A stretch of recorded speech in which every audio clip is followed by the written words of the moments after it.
মাদারীপুরের অধিকাংশ মাঠেই এখন পাকা বোরো ধান। ধান কাটতে ব্যস্ত, সময় কাটাচ্ছেন কৃষক। তাপ প্রবাহে ধান কর্তনে কিছুটা সমস্যা হলেও ধান কাটা বন্ধ করেননি তারা। গত বছরের তুলনায় এবছর ভালো ফলন হওয়ায় খুশি কৃষক। তবে সার, বীজ, ডিজেল ও বিদ্যুতের দাম বৃদ্ধি পাওয়ায় বেড়েছে উৎপাদন খরচ। এখন ফলন যাই হয়েছে মোটামুটি ভালোই হয়েছে গেছে বছরের থেকে, কিন্তু সারের যে দাম, ইউরিয়া সার 28 টাকা 30 টাকা করে কেজি, এতে আমাদের কিনতে খুব সমস্যা হয়। এবং এই বীজ ধানও দাম বেশি। বীজ ধানও কেনা নাগে বস্তা 800 1000 করে, 1400 টাকা করে। এতে আমাদের খরচা বেশি হয়ে যায়, কিন্তু খরচা অনুযায়ী আমরা লাভবান হতে পারি না। সরকারের কাছে দাবি, যেমন সার ওষুধের দামটা যদি একটু কমাইতো এবং এই বীজ ধানের দামটা যদি একটু কমাইতো, তাহলে কিছুটা কি হইতো। ফলন ভালোই হয়েছে, ফলন এবছরের মতো ফলন অনেক ভালো হয়েছে। আর যদি আমার সরকার যদি আমাকে সারের সহযোগিতা করতো, তারপর অনেক ভালো হইতো। আরো সারের যে দাম অনেক প্রচুর পরিমাণ দাম, খরচ দিয়ে লাভ অনেক বেশি লাভ হয় না।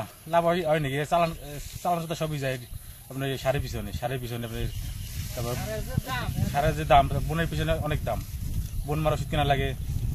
তারপর আপনার সার কিনতে অনেক টাকা লাগে, সার কিনতে। তারপর আপনার জমি আপনি চাষ করতে অনেক টাকা লাগে না। কৃষি যদি আর্থিক সহযোগিতা করতো, যেমন সার সুর যদি দাম কমাইতো, কিছু কমাইতো, তারপরে ভালো হইতো, সারের দাম কমানো থাকতো।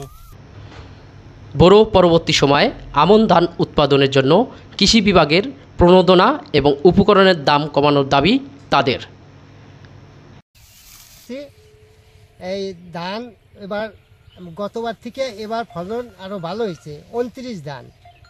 তাহলে যদি এই জমিতে আবার ফসল ফলানোর নিয়ে কিছু তো থাকবে না। ওই যদি আপনি কৃষি অফিসের স্যারেরা যদি আমাকে কোনো সাহায্য করতো, কি তারা আমার কাছে আসতো, তাহলে আমরা আবারও ধান করতাম। আমরা কৃষিকাজ করি, কিন্তু আজ পর্যন্ত কৃষির এসে তো আমরা কিছুই আজ পর্যন্ত পাইনি। সার, ওষুধ বা বীজ অনেক পদ্ধতি দেয়, কিন্তু আমরা গরিব মানুষ, আমাদের কিছুই আজ পর্যন্ত দেয় নাই। আমরা অনেক কষ্ট করে এই ফসল হয়েছি। হয়তো কৃষি মানুষ যদি আমাদের সাহায্য করে, তাহলে আগামীতে আশা করি এসে ভালো উৎপাদন করা যাবে। বলেন। আমরা সাহায্য কিছু পাইনি, ওই সার বা ওষুধ বা ওই যে বীজ, আমরা তাই কিছু পাইনি। আমরা গরিব মানুষ, আমরা খাড়ি পিডি করি, পোলাপান লইয়া এফেলে গরিব মানুষ বাঁচি। এবছর ফসল গুড়াগুড়ালে করছি, খাটগে পিটগে, খারাপ নেই, ভালো হয়েছে ফসল। গ্যাসেবার থেকে আমাদের ধান অনেক ভালো হয়েছে, অনেক উন্নত হয়েছে। কৃষি স্যাররা যদি আমাদেরকে সাহায্য করতো, তাহলে আমরা পরবর্তীতে আবার ধান চাষ করতে পারতাম।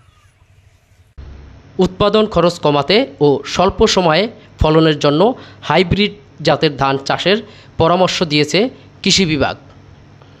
জেলায় 33,700 হেক্টর জমিতে বোরো ধানের লক্ষ্যমাত্রা থাকলেও আবাদ হয়েছে 33,751 হেক্টর জমিতে। মাদারীপুর থেকে রাহাত হোসাইন, চ্যানেল আই।